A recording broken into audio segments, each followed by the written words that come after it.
Dear electrical lovers, circuit theory के series 3 में आपका फिर से स्वागत है। और सर्किट एनालिसिस के इस चैप्टर में हम डिस्कस करेंगे डुअलिटी।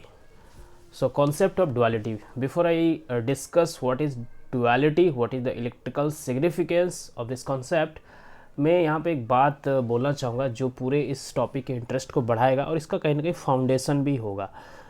ठीक है, तो हम सब जानते हैं कि mathematics is called the queen of sciences.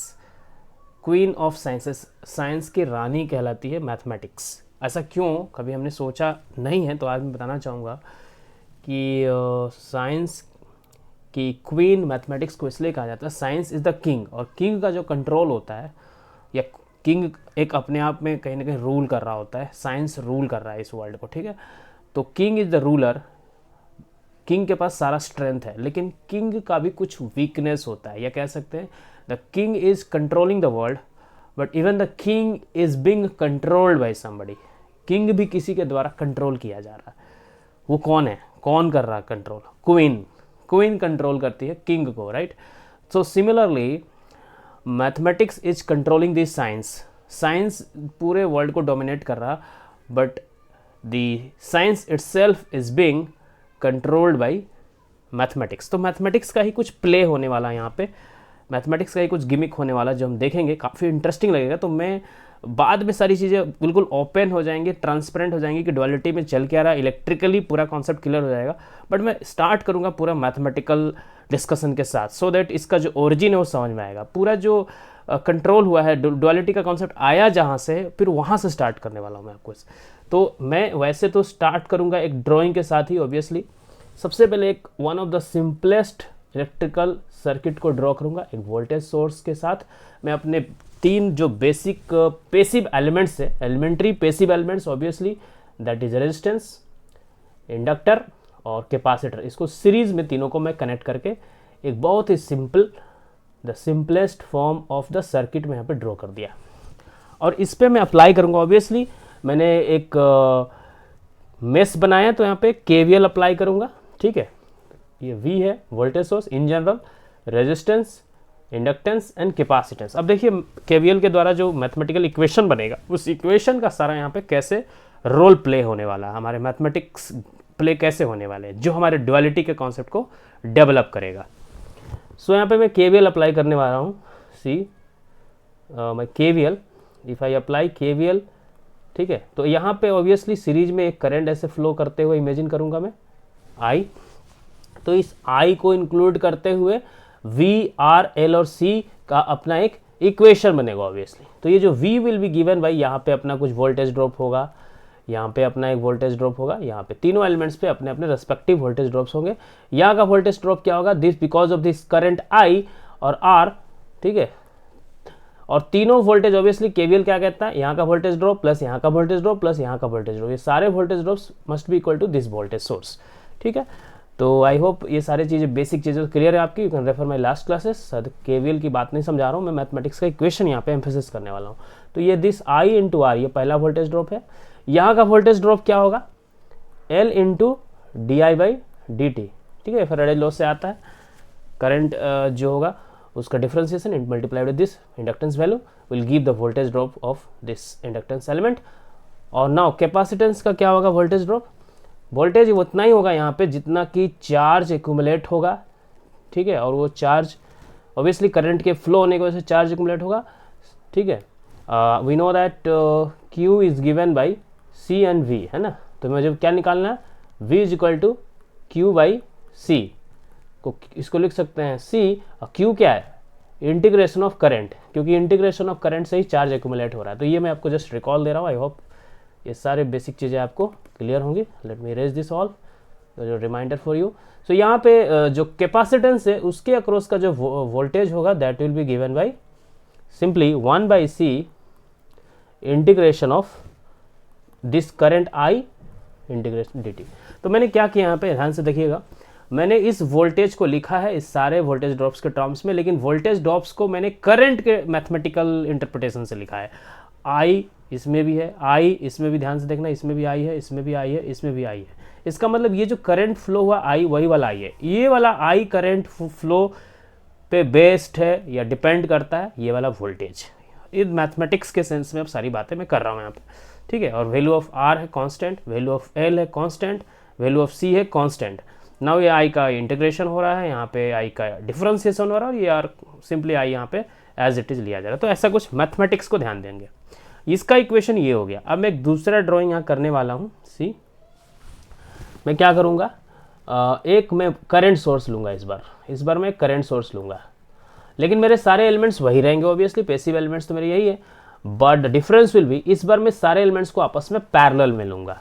तो यहाँ पे मैं रेजिस्टेंस ले लिया, इंडक्टर ले लिया, the same capacitance as well, ये सारे मैंने पैरेलल में ले लिए और सारों को इकट्ठा करके पैरेलली कनेक्ट कर दिया आपस में इस करंट सोर्स के अक्रॉस, ठीक है, कर दिया। आई इसकी वैल्यू है, या मैं आई स्मॉल ही लेता हूँ, वाई आई टेल यू। ये आई स्मॉल में क्यों ले रहा हूँ आई टेल यू, ये आई स्मॉल वाला लूँगा ना, ऑब्वियसली वैल्यू आर, इसकी एल, इसकी सी। अब मैं सेपरेटली यहाँ पे मैं करंट के सेंस में नोड को कंसिडर करते हुए, यहाँ पे एक नोड दिख रहा है, दूसरा नोड यहाँ दिख रहा है, उसी के बीच में मेरा करंट सोर्स भी कनेक्टेड है, उसी दोनों नोड्स के बीच में मेरा R that is resistance, similarly my inductance as well as my capacitance, all the elements are connected across the same nodes. तो मैं यहाँ पे नोडल एनालिसिस करूंगा और यहाँ पे लगाऊंगा के, ठीक है, यहाँ पे मैं लगाऊंगा KCL that is Kirchhoff's current law, ठीक है, यहाँ पे मैं लगाने वाला हूँ KCL। तो KCL में लगाऊंगा तो करंट जो मेरा है यहाँ से गुजर रहा है, और उसकी वजह से सेम वोल्टेज ड्रॉप्स होंगे, क्योंकि बिकॉज पैरेलल में यहाँ जो वोल्टेज ड्रॉप होगा, यहाँ जो वोल्टेज ड्रॉप होगा, यहाँ जो वोल्टेज ड्रॉप, सब बराबर होने वाले हैं। तो इस वोल्टेज ड्रॉप को V मान लेता हूँ, ठीक है, इस वोल्टेज ड्रॉप को मैं V मान लिया। इस ये वाला V और ये वाला V मैं बाद में इक्वल मानूंगा in order to prove certain things. तो इसलिए मैं सिमिलर टाइप के सिंबल भी यूज कर लेता हूँ so that it will be better. So यहाँ पे मैंने ले लिया V, ठीक है, ये वाला V। तो अब देखिए यहाँ पे मैं KCL अप्लाई करूँगा, तो ये जो V है that will be given by, ठीक है, मतलब V जो मेरा होने वाला है, sorry not V this time, not V, इस KCL में तो करंट निकलता है, I am sorry for that. So यहाँ पे करंट को मैं इक्वेट करूँगा, ठीक है, ये जो करंट है यहाँ से गुजरने वाला करंट प्लस यहाँ से गुजरने वाला करंट प्लस यहाँ से, तीनों करंट का समेशन होने वाला है। तो यहाँ का करंट क्या हो जाएगा, सिंपली ये वोल्टेज इसके अक्रॉस भी V है, इस सब V है, तो V डिवाइडेड बाई R, ये रेजिस्टेंस के अक्रॉस जाने वाला करंट है, सिंपल एज दैट। यहाँ का अक्रॉस का वोल्टेज V है और रेजिस्टेंस R है, तो current simply V by R होगा। तो यहाँ का करंट मिल गया, प्लस यहाँ का करंट क्या हो जाएगा, यहाँ का current simply integration of V, मतलब बेसिकली इसी का कुछ वाइस वर्सा है, right.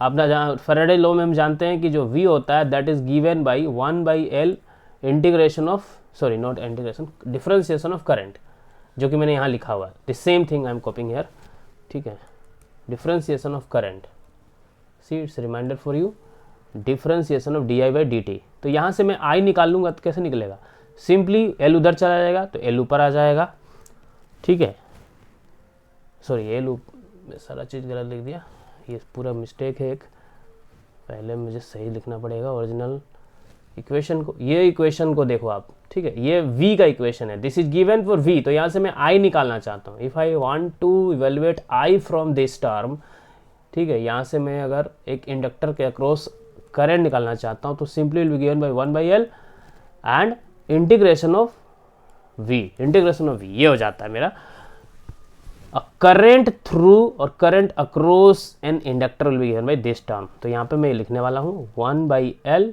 Integration of V dt। Now current across capacitor क्या होगा, यहाँ इसको यहाँ से सोचो तो ठीक उल्टा हो जाएगा, C आ जाएगा ऊपर और dV/dt हो जाएगा, है ना, ये हो जाएगा dV/dt।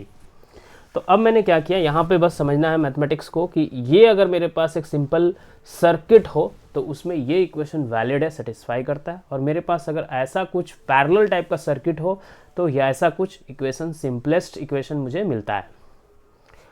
अब इस सर्किट्स को थोड़ा देर इग्नोर कर देते हैं, इन दोनों इक्वेशंस पे, दोनों एक्सप्रेशंस पे हम बात करेंगे, ठीक है, और बाद में सोचेंगे समझेंगे कि ड्युअलिटी क्या है और कैसे आया। अभी एक इंटरेस्टिंग बात, मैथमेटिकल प्ले हम करने वाले हैं।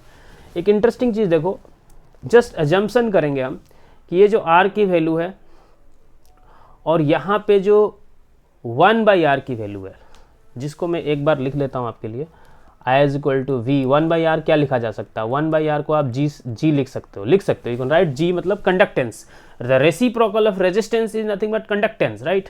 सो 1/r की जगह पे मैं g लिख देता हूँ सिंपली, और कुछ नहीं।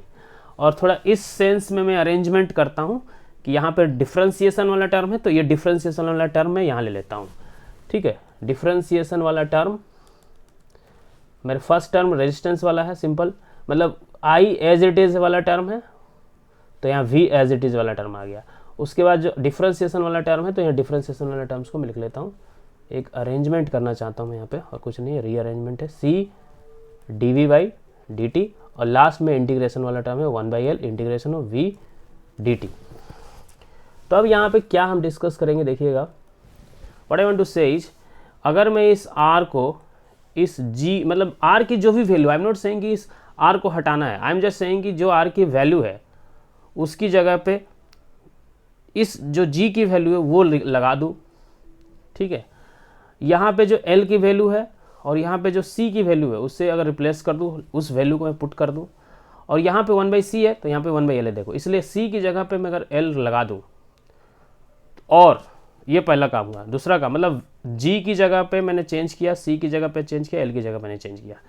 और दूसरा काम, ये यहाँ पे V है, यहाँ भी V है, यहाँ भी V है, ये तीनों V को I से रिप्लेस कर दो, यानी इस वोल्टेजेस को मैं करंट से उतने ही वैल्यू, जैसे फॉर एग्जांपल 5 वोल्ट का अगर ये वोल्टेज है तो 5 एम्पियर का मैं करंट की बात कर रहा हूँ, the numerical value should be same, इसलिए मैं मैथमेटिक्स टर्म्स पे एम्फेसिस कर रहा हूँ यहाँ पे।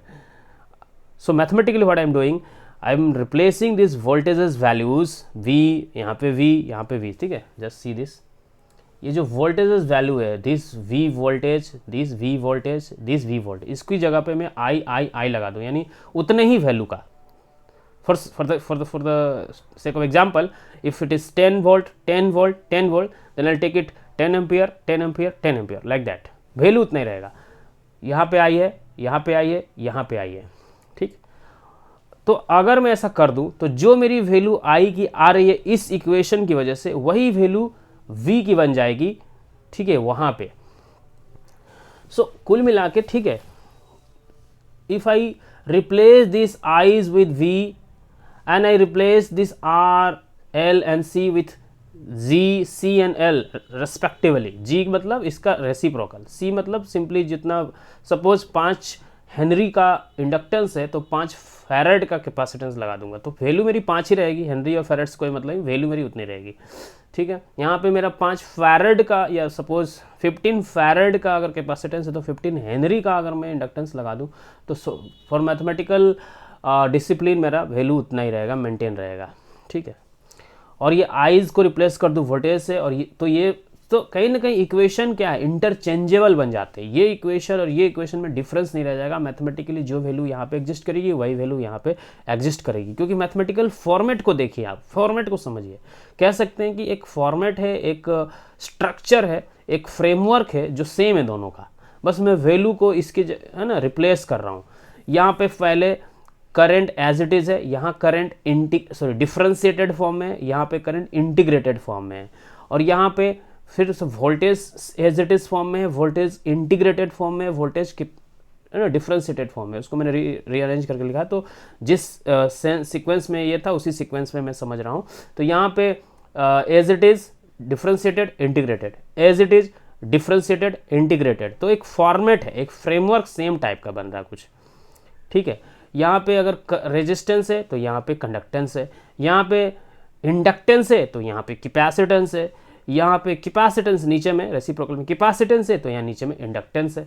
तो कुछ कहीं ना कहीं एक दूसरे को हम डुअल मान के चल सकते हैं, उसकी जगह ये आ गया। यहाँ सारी जगह जहाँ जहाँ वोल्टेजेस है वहाँ करंट्स, और जहाँ जहाँ वोल्टेज वहाँ, तो एक सेम स्ट्रक्चर, सेम पैटर्न को फॉलो कर रहे हैं, सेम फ्रेमवर्क को फॉलो कर रहे हैं। तो इस इक्वेशन पे हमने बात किया पहले, इस मैथमेटिकल एक्सप्रेशंस पे हमने डिस्कशन किया पहले। तो यहाँ से हमें ऐसा फील हुआ कि हमने तो सोचा ये मैथमेटिक्स ही तो सारा कंट्रोल कर रहा पूरे साइंस को, तो कहीं ना कहीं इलेक्ट्रिकल नेटवर्क में ऐसा कुछ हो रहा होगा।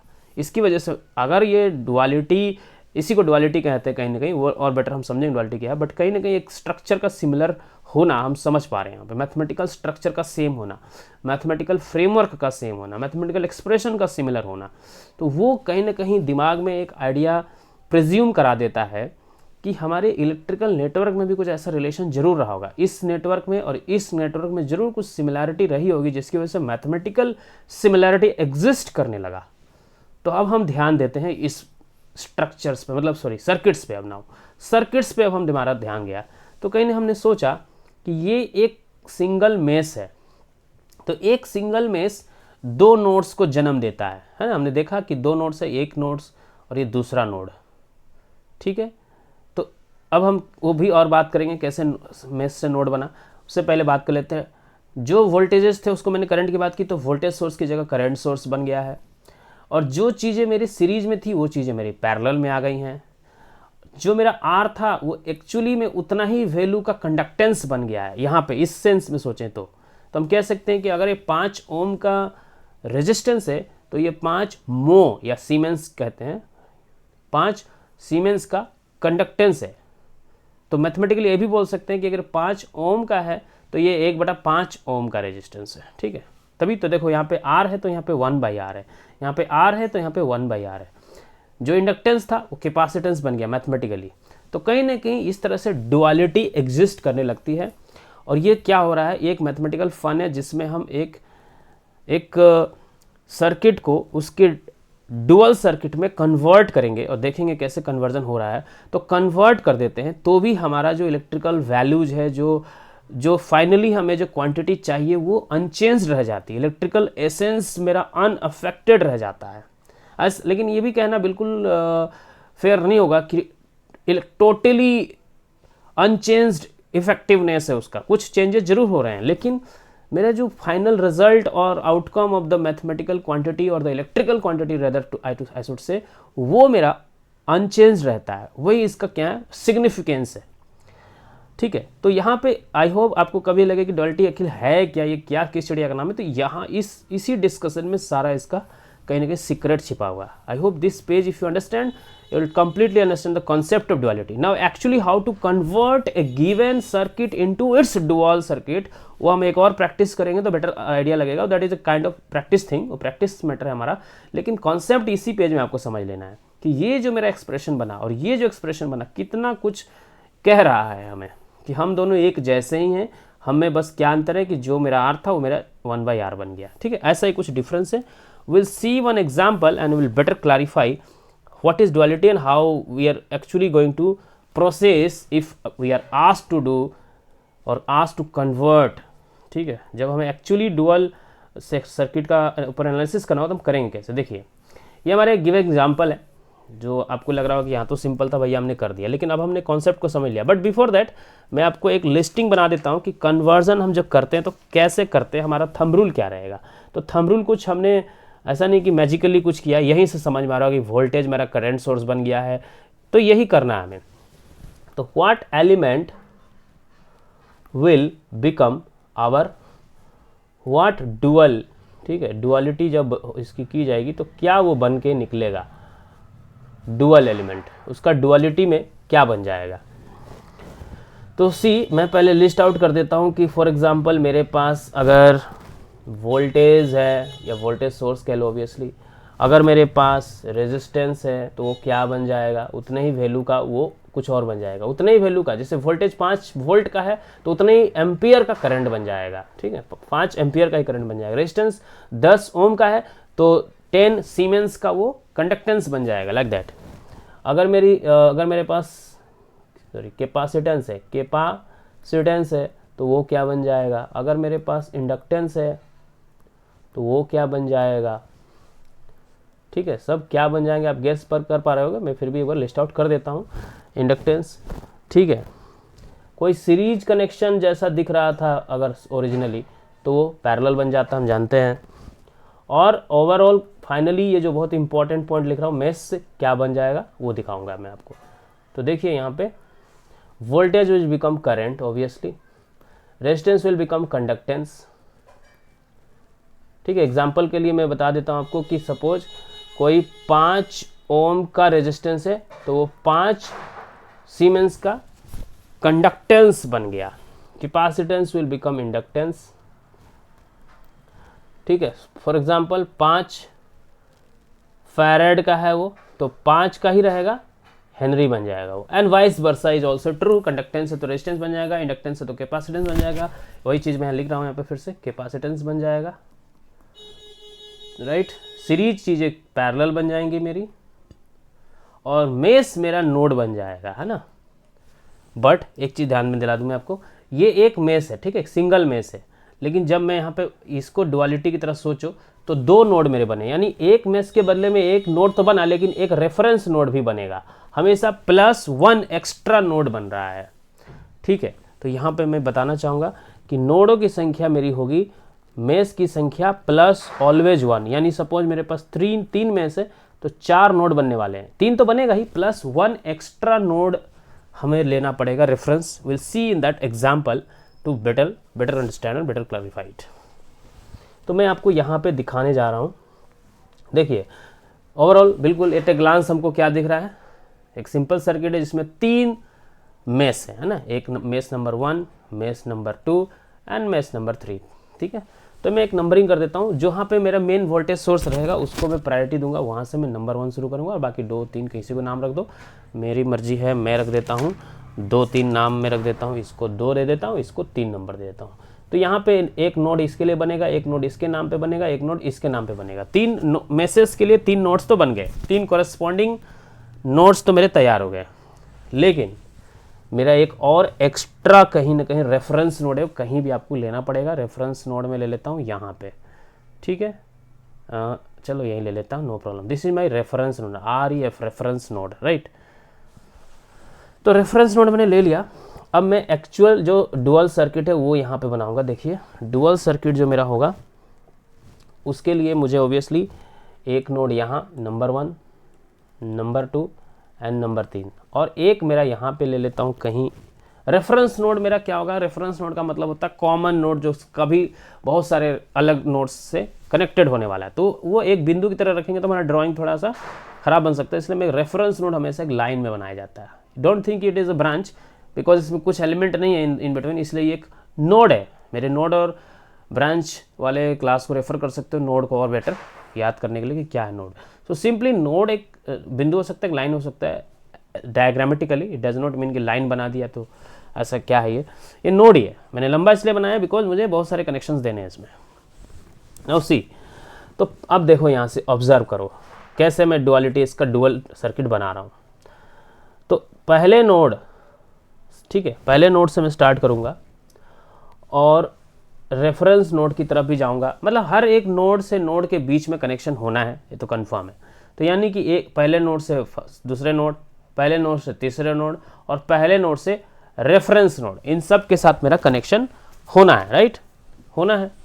तो पहले नोड से रेफरेंस नोड में अगर मैं जाने की कोशिश करूं, ठीक है, तो मैं एक्चुअली सॉरी ये तरीका सही नहीं था।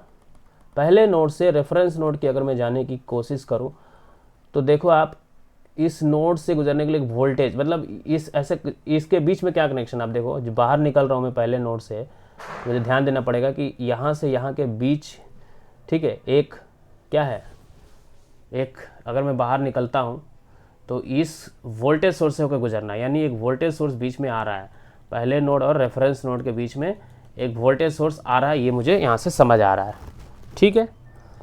तो इसका मतलब पहले नोड से, ये मेरा रेफरेंस नोड है ऑब्वियसली, रेफरेंस नोड ग्राउंडेड भी कह सकते हो आप, तो पहले नोड से रेफरेंस नोड के बीच में ऑब्वियसली एक वोल्टेज सोर्स है, तो वोल्टेज सोर्स क्या बन जाता है, करंट सोर्स, तो this will become current source. और ये, ठीक है, पोलैरिटी इसकी क्या है, इस कह सकते हैं कि इस नोड में मैं ये रेफरेंस डायरेक्शन लिया हूँ तो इस डायरेक्शन में ये एडिंग डायरेक्शन है, पावर डिलीवरिंग डायरेक्शन है, इस, ठीक है, नोड नंबर 1 की तरफ ये करंट का डायरेक्शन होगा।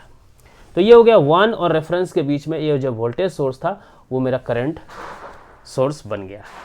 अब देखिए पहले नोड और दूसरे नोड के बीच जा रहा हूँ तो एक इंडक्टेंस से होकर गुजरना पड़ रहा है ना, ऑब्वियसली इसके बीच एक इंडक्टेंस कनेक्टेड है। तो यानी कि पहले नोड और दूसरे नोड के बीच, ये पहला नोड है ये दूसरा नोड है, इसके बीच में क्या कनेक्ट होना चाहिए, उतने ही वैल्यू का एक कैपेसिटेंस कनेक्ट होना चाहिए, है ना, डुअलिटी देने के लिए, है ना, एक इंडक्टेंस है तो उतने ही वैल्यू का कैपेसिटेंस। सपोज ये 10 हेनरी होगा तो 10 फैरेड का कैपेसिटेंस या कनेक्टेड है। ये हो गया एक से रेफरेंस और एक से दो के बीच। अब हम चलते हैं पहला और तीसरा के बीच में। अगर हम चले पहला से तीसरे के बीच अगर आप चलो तो एक R1 नामक रेजिस्टेंस कनेक्टेड है।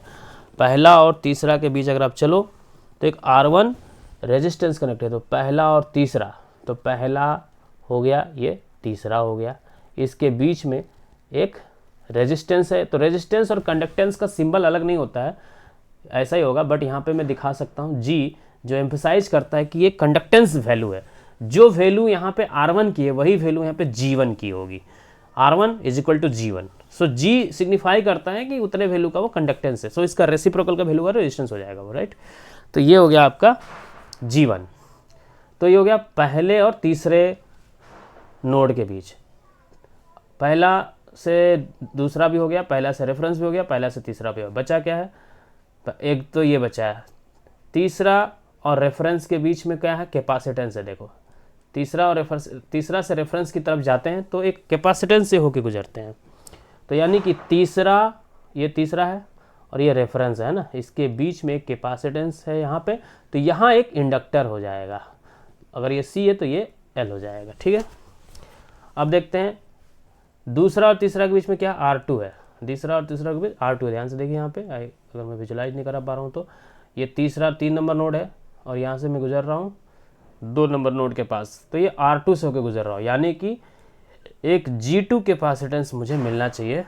दूसरे और तीसरे के बीच में एक G2 कैपेसिटेंस मुझे मिलना चाहिए। ये मेरा G2 हो गया, राइट।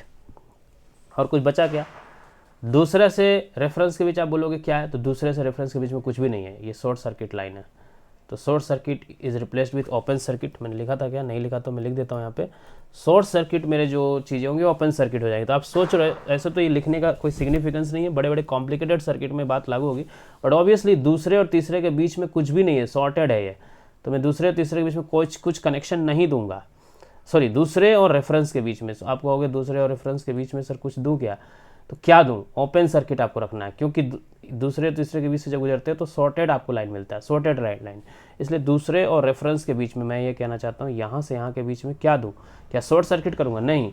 शॉर्ट सर्किट आपको कभी नहीं करना है, या तो आपको एलिमेंट को एलिमेंट से रिप्लेस करना है। लेकिन अगर सपोज आपको यहाँ पे अगर डाउट्स है, I tell you one thing, कि सपोज आपका जो नॉर्मल सर्किट है उसमें कोई ओपन सर्किट दिख रहा है, ओपन सर्किट, तो उसको शॉर्ट सर्किट से रिप्लेस करेंगे, शॉर्ट सर्किट से रिप्लेस करेंगे डुअल ड्रॉ करते समय। और कुछ अगर शॉर्ट सर्किट दिया हुआ है, अगर आपको मेन सर्किट में जो बनाया हुआ शॉर्टेड है, अगर शॉर्ट सर्किट लाइन है आपके पास, शॉर्ट सर्किट, तो will replace that with open circuit, right, open circuit.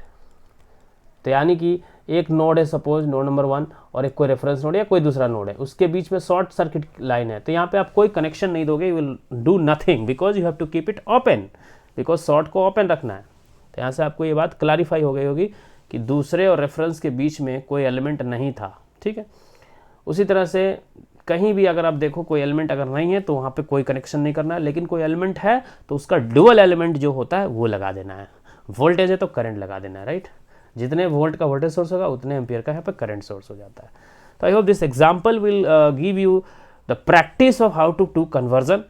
Exam point of view से भी आपको इसको यूज कर सकते हो कि एग्जाम में मुझे देगा तो क्या करना है। ओवरऑल मैं ये कहूँगा कि इट्स नॉट अ वेरी कोई कॉम्प्लिकेशन इसमें कोई बढ़ा ही नहीं सकता, क्योंकि बहुत ही फिक्स थंब रूल है इसमें। कैसा भी सर्किट दे आपको एक थंब रूल को फॉलो करते हुए डुअलिटी कर देना है, डुअल कन्वर्जन कर देना है। तो इसमें कोई कॉम्प्लिकेशन की बात नहीं है, कोई कॉम्प्लिकेशंस की बात नहीं है, कोई आपको इसमें कॉम्प्लिकेटेड क्वेश्चन बना नहीं सकता। छोटे मोटे एलिमेंट्री क्वेश्चन जो बनाएगा तो आपका इसके लिए बेसिक कॉन्सेप्ट क्लियर होना चाहिए, जैसे कि ये क्या है, कैसे आता है, इसका ओरिजिन कैसे मैथमेटिक्स से होता है, how the game of mathematics is being played here, ये आपको समझ में आया होगा। So I hope.